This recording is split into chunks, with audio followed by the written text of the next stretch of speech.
How's it going, everybody? Andy McCullough from the Los Angeles Times here with Bill Plaschke and Dylan Hernandez, also of the Los Angeles Times. We are coming to you from Dodger Stadium, the scene of one of the most, man, what's the right word, Bill? Devastating. Collapse. Shocking, stunning, bitter defeats in Dodgers history. 9-6 to the Boston Red Sox. They were up 4-0 in the 7th inning, 8 outs away from a shutout, and then Dave Roberts left his dugout. Dave Roberts came out and pulled Rich Hill, even though Rich Hill was throwing a one-hitter at the time. The place went crazy. Sure enough, he brought in Scott Alexander, who walked Holt, and then he brought in Ryan Madson, who gave up a 3-run home run to Mitch Moreland. And then the parade of relievers was on, and the game was over, and Dave Roberts took the brunt of the blame for this game, and rightly so. And poor guy, right? When it goes bad, it just went really bad. Well, from the standpoint of, I mean, honestly, like, I didn't like the move at the time. Yeah. But I'm thinking, oh, they're up 4. What's the worst that can happen? Evidently, this. Yeah, I think like a signing, you're right. Like, I think there's several things that happened here tonight. So one, Dave Roberts said that he had a conversation with Rich Hill before the 7th inning, in which Rich communicated to him, keep an eye on me. Hill said that he also said that, but his implication was, be careful, make sure it's not a situation where I'm facing too many hitters. And even if you kept an eye on him, he struck out Eduardo Nunez before he came and pulled him. Sure, yeah, exactly. I mean, he was pointing to, he had walked Xander Bogaerts, Rich Hill's a fly ball hitter. I understand, perhaps the reasoning, but at the end of the day, this is a gut decision. This is use your eyes, what do you see? And his eyes told him to take Rich Hill out of the game, and it backfired spectacularly. Now, I think the 8th and the 9th inning, that's not really on Roberts. That's on the relievers just pitching terribly. And Kenley Jansen blew a save for the 2nd night in a row. And really, if he holds the line last night, they don't play 18 innings, the bullpen isn't destroyed today. And then today he comes in, I don't think he was going to be asked to get 6 outs, but he was asked to get 3, and he couldn't do that without giving up a run.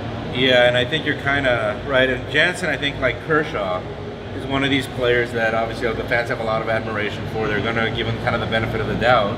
And I think, when you look at kind of his last few postseasons, you start wondering, is all of this starting to kind of catch up with him? Certainly looked like that way in the regular season. Yeah. And I think we're seeing it just the bottom line with Jansen, people are going to say as well, he pitched differently if he had a 4-run lead. He was given a 1-run lead.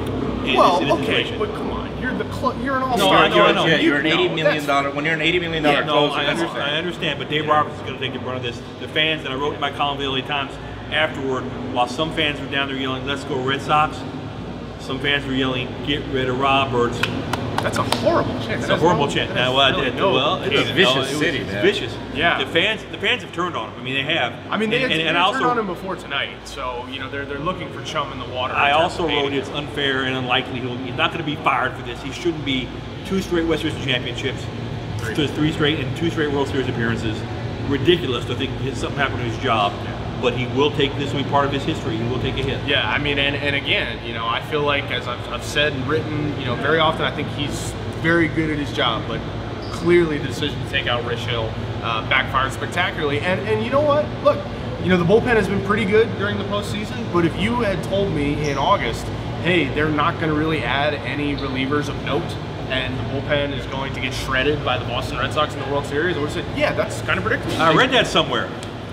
Did you write it? I wrote it. I think Dylan wrote it too. We all wrote it. I mean, it was lying in plain sight all year that this bullpen was prone to this. Now, credit to the relievers for sort of avoiding this. They had a great postseason. Sure, but you know what? They're playing an elite team in the Boston Red Sox. The Milwaukee Brewers are not an elite offense. The Atlanta Braves are not an elite offense. The Colorado Rockies are not an elite offense. They ran into elite offense, and their relievers got shredded tonight. So tomorrow, Clayton Kershaw comes down to Clayton Kershaw. Wow. You just kind of had a feeling it was going to end up like this. Why not? Somewhere. Why not? What do you got, Bill? I have no idea. We had a feeling it ended up like this. I don't think it's going to end like this. Kershaw, we don't know if he's going to be good Clayton or bad Clayton. We don't know. Is Clayton going to take us back to Italy? Italy. We might be going back to Italy. Our favorite Boston. Favorite spot in Boston. Yeah. We'll find out. Reservation for 8. We have. I'm just glad we got through this without talking about that tweet. Everyone, thank you for reading all the coverage in the pages of the Los Angeles Times. You can find more at latimes.com/Dodgers. We will talk to you tomorrow from Game 5.